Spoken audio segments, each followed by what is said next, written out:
السلام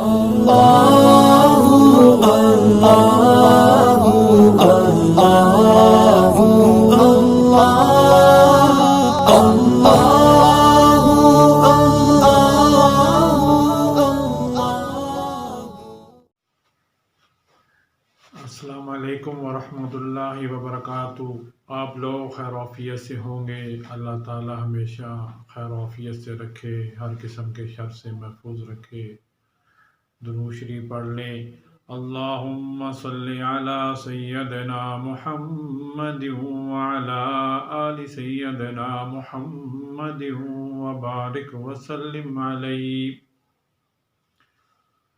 دل کی کیفیات بدلنے کے لیے صرف علم کی ضرورت نہیں۔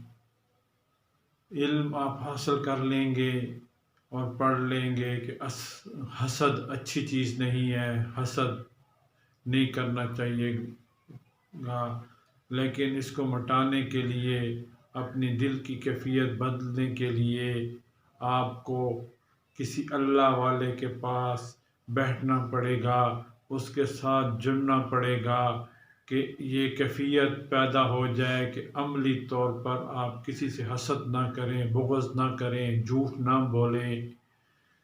شریعت میں آپ پڑھ لیں گے، علم میں آپ پڑھ لیں گے کہ شریعت نے اس چیز سے منع کیا ہے، جھوٹ نہیں بولنا، آپ نہیں بولیں گے، لیکن کسی اللہ والے کے پاس جا کے عملی طور پہ اس کو نہیں سیکھیں گے کہ جھوٹ کا خیال بھی نہ آئے۔ تو اس کی پریکٹس کرنے کے لیے اللہ والوں کی صحبت اختیار کرنی پڑے گی، دل کی کیفیت بدلنے کے لیے عملی طور پر کام کرنے پڑے گا۔ باتیں نہ رہیں، وہ باتیں عملی طور پر بھی ہوں، پریکٹیکل کے طور پر بھی ہوں۔ تو اس کے لیے اللہ والوں کے پاس جانا پڑے گا، کسی پیر کے پاس جانا پڑے گا، کامل مرشد پکڑنا پڑے گا جو آپ کی دلی کیفیات بدلے گا۔ اس کی صحبت سے آپ کی دلی کیفیات بدل جائیں گی۔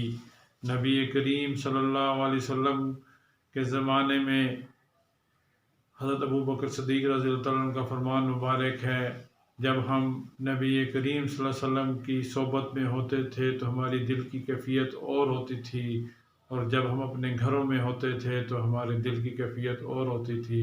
اس لیے جب اللہ والوں کے پاس جائیں گے، بیٹھیں گے، ان کی صحبت میں بیٹھیں گے، یہ دلی کیفیات بدلیں گی۔ اللہ تعالی ہمیں اللہ والوں کی صحبت میں بیٹھنے